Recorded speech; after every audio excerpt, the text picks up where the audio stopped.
In this episode, we're talking about what your luteal phase says about your fertility and chances of getting pregnant. Welcome to the Finally Get Pregnant Naturally podcast, the podcast helping women identify the real reasons you haven't conceived or stayed pregnant so you and your partner can finally grow the family of your dreams. I'm your host, Dr. Katie Wood. Let's dive in, shall we? 3 things you'll learn in today's episode. What the luteal phase reveals about your progesterone, implantation, and your body's ability to sustain a pregnancy. The most common reasons the luteal phase is too short or why you have low progesterone. What you can do to naturally strengthen your luteal phase so your body is ready for conception and early pregnancy support. Now, today we're talking about a phase of your cycle that is really underestimated. It can sometimes be confusing and often misunderstood, and that is your luteal phase. And this isn't just chalked up to being the 2-week wait. This is actually the phase that is telling us whether your body is capable of implantation and to sustain and support a healthy pregnancy. And here is the truth. Many women are able to actually get pregnant, right? We're seeing the positive pregnancy test, but your luteal phase is actually giving you signs that are really making it harder to stay pregnant. Okay, so let's break down what your luteal phase reveals about your fertility and what to do if yours needs a little extra support in TLC. So let's just break down what is the luteal phase, anyways. The luteal phase is the time from after you ovulate and ends when your period starts. Okay, this is when the follicle that released the egg during ovulation forms into the corpus luteum, which produces progesterone, which is the hormone responsible for the thickening and stabilizing of your uterine lining. It supports implantation. It calms your immune system. It calms your mood. That's sometimes why it's called the calm and carry on hormone. And it helps you maintain early pregnancy. A healthy luteal phase lasts about 12 to 14 days. Anything shorter than 10 to 11 days is a red flag. And it's not because your body is broken, but it's because something upstream before the luteal phase actually happens needs your attention. So let's talk a little bit more about why the luteal phase matters so much for fertility. So progesterone is often called the pregnancy hormone, progesterone, progestation, but it's also a safety hormone as well. Our body is only going to produce adequate amounts of progesterone when it feels nourished, regulated, supported, and safe. And oftentimes, low or insufficient progesterone levels can lead to difficulty with implantation, chemical pregnancies, spotting before your period, short luteal phases, recurrent early loss, PMS symptoms.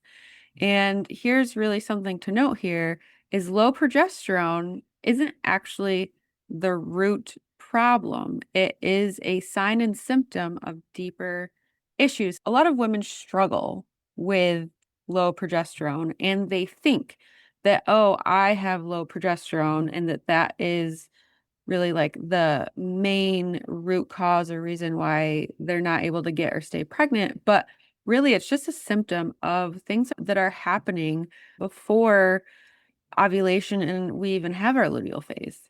So let's talk a little bit about some signs that your luteal phase might need a little extra support. And these are some of the most common signs I see with women that I'm talking to every day in my DMs and also in my clients.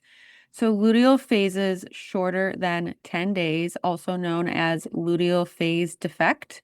If you're experiencing any spotting before your period, if you have PMS, anxiety, or insomnia after ovulation, if you're experiencing any breast tenderness, if your periods are arriving earlier than expected, and if you're noticing your BBT or body basal temperature dropping too soon or having a low overall body temperature shift.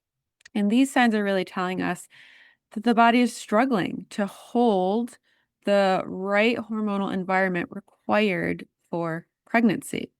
Now, let's talk about some root causes that can be behind luteal phase issues. So, number one is poor ovulation quality. So, this is a huge misconception. Like I was saying earlier, a lot of times we just think I have low progesterone and that is what I need to fix. But really, that is coming from poor ovulation quality. Because, like I had mentioned earlier, the follicle that released the egg is what turns into the corpus luteum, which is what releases progesterone. So if you have a poor quality egg and a poor or suboptimal ovulation, that is going to lead to a poor or suboptimal luteal phase and progesterone. So you cannot have a strong luteal phase without a strong ovulation. Things like low estrogen, disrupted hormone signaling, nutrient depletion, inflammation, definitely stress can lead to a weak corpus luteum and therefore low progesterone. Number two, chronic stress and nervous system dysregulation. Progesterone production requires us to be activating our parasympathetic nervous system. This is the rest and digest, safety, and recovery system that we want to be in. However, many of us are constantly activated in our sympathetic nervous system or our fight or flight. And this leads to chronic stress, which can steal progesterone precursors to basically prioritize making cortisol instead of progesterone. And this is why telling people just to relax isn't helpful, but why having actual stress support tools, nervous system tools, is essential to a healthy fertility. And that is something that I love supporting my clients with and is really such a big needle mover. Number three is metabolic and nutrient deficiencies. So a lot of these deficiencies can include magnesium, B vitamins, zinc, cholesterol. Cholesterol is the backbone of our hormones. We need to be getting proper and sufficient levels of cholesterol in our diet and having adequate calories in our diet as well and carbohydrates. Because if your body doesn't trust the incoming raw resources that are coming in, it's not going to prioritize progesterone. It's going to prioritize surviving over reproduction. And ironically, a lot of the nutrient deficiencies can be impacted by birth control. So if you were on birth control before you started trying to conceive, you could be low in these vitamins. Number four, having any thyroid or blood sugar imbalances. So even having subclinical thyroid issues can shorten and impact your luteal phase and progesterone. And then, of course, if you're experiencing blood sugar crashes after ovulation, this can directly suppress progesterone output as well. So that's why it's so important to be regulating our blood sugar. And number five, last but not least, and my personal favorite, is the gut progesterone connection that nobody is talking about. And this is another critical root cause and something really impacting the last four that we just talked about, really behind luteal phase issues and low progesterone. And that is gut dysfunction, gut imbalances, because our gut is not just responsible for digesting our food, eliminating what our body doesn't need. It is playing a direct role in our hormone metabolism, inflammation control, nutrient absorption, immune balance. And all of these things are interconnected, interwoven into our fertility. If your gut is inflamed or imbalanced, progesterone will always struggle. It's going to take the back seat. And here's why. Progesterone is made from cholesterol, and requires key nutrients like magnesium, zinc, B vitamins, and vitamin C. And if your gut isn't absorbing nutrients properly due to dysbiosis, infections, low stomach acid, then your progesterone production will suffer. Even if your diet looks perfect, even if you are paying for the best prenatal supplements on the market. Secondly, gut inflammation directly raises cortisol. It is a stressor on your body. When cortisol demand is high, progesterone production gets shunted away to support your stress hormones instead. And this is one of the most common reasons I'm seeing women struggling with low progesterone after ovulation. And third, an unhealthy gut is going to disrupt your estrogen clearance. I know that we've talked about this on past episodes. If estrogen isn't properly metabolized and having that final elimination piece through the gut, it can create a relative estrogen dominance, which functionally suppresses progesterone, even if your levels look normal on paper. So what I mean by that is in your luteal phase, progesterone should be the dominant hormone, but if estrogen is being recirculated into the body and your estrogen is higher than progesterone in the luteal phase, then that essentially looks like estrogen dominance. So some common gut-related contributors can include H. pylori, parasites or yeast overgrowth like Candida, poor bile flow, constipation, food sensitivities, chronic bloating or reflux or other gut-related symptoms. And this is why women who are struggling with luteal phase spotting, PMS, often also have digestive symptoms, even mild ones that maybe you've learned to ignore or accept as normal. Because you simply cannot build a strong luteal phase on an inflamed gut. When your gut health is supported, progesterone doesn't need to be forced. It often rises naturally on its own because the body finally has the resources and safety signals that it needs.